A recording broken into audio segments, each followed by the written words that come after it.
देखिए, हमने जो वहाँ की स्थिति है उससे अवगत किया है, उन्हें बताया है कि वहाँ पे किस तरह से जो हुआ, क्या क्या हुआ है और किस तरह से लोग पूरी तरह से बर्बाद हो गए, क्योंकि जो नदी है उसकी धारा ही बदल गई, तो पूरा पहाड़ चले गया उसके साथ। तो यहाँ तक कि एक फोकस्ड एरिया में है नेचुरल डिज़ास्टर, लेकिन उसका जो इफ़ेक्ट है बहुत ही ज़्यादा है और लोग पूरी तरह से, उनके पास कोई सपोर्ट सिस्टम नहीं बचा। लोगों के परिवार, लोगों के घर, उनके बिजनेसेस, पाठशालाएं, जो भी था सब बह गया। तो इस परिस्थिति में अगर केंद्र सरकार कुछ न करे तो लोग क्या उम्मीद रख सकते हैं। तो हमने अपील ये भी की कि राजनीति को परे करके जो मानवता के तहत, मानवता के आधार पर जो हुआ है, वहाँ के लोगों को, वहाँ के बच्चों को मदद की जाए। मैंने ये भी जिक्र की कि मोदी जी गए थे और वो मिले पीड़ितों से, और जब मैं उन पीड़ितों से मिली, उनकी एक उम्मीद थी कि प्रधानमंत्री जी आए हैं, कुछ मदद मिलेगी, और अभी तक कुछ मदद नहीं मिली है। ये दुख की बात है और मैंने सिर्फ ये अपील किया है कि राजनीति को परे करते हुए जितनी मदद कर पाए करें।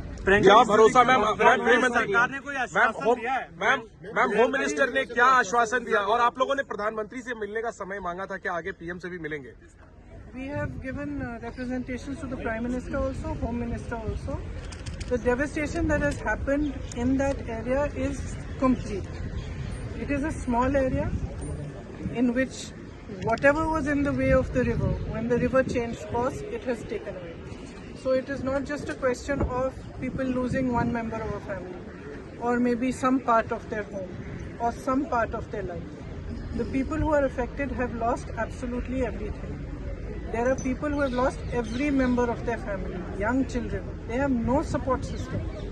And in such circumstances, if the center cannot step up, then it sends a very bad message to the entire country actually. And especially to the victims. The Prime Minister visited, he met the victims.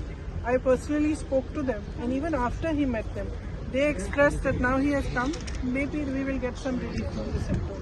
4 months have passed and that relief has not been forthcoming. So I have appealed to the Home Minister, and he's listened to us very kindly. I have appealed to him that we rise above politics and truly recognize the pain and the suffering that these people have gone through. Because the suffering is immense. As I said, there are children who have lost every single member of their family. Who can they turn to if they cannot turn to Government of India, if they cannot turn for any help or assistance? Houses have been washed away. Everything has been washed away. So it is just on behalf of all the MPs of Kerala, it was our appeal to them that they should consider this very seriously and be more forthcoming with the relief so that these people can rebuild their lives. Ma'am home minister ने क्या आप लोगों को कहा, और कल बताया जा रहा है कल शाम तक उन्होंने कहा कि कुछ डिटेल्स देंगे, क्या उन्होंने कहा है? कि जो किया गया है और जो हो सकता है, उन दोनों चीज़ों की डिटेल हमें कल शाम तक दे देंगे। तो हमने ये इच्छा व्यक्त की कि जितना भी हो सके वो कर पाए, करें, क्योंकि स्थिति वहाँ पे काफ़ी खराब है। Thank you.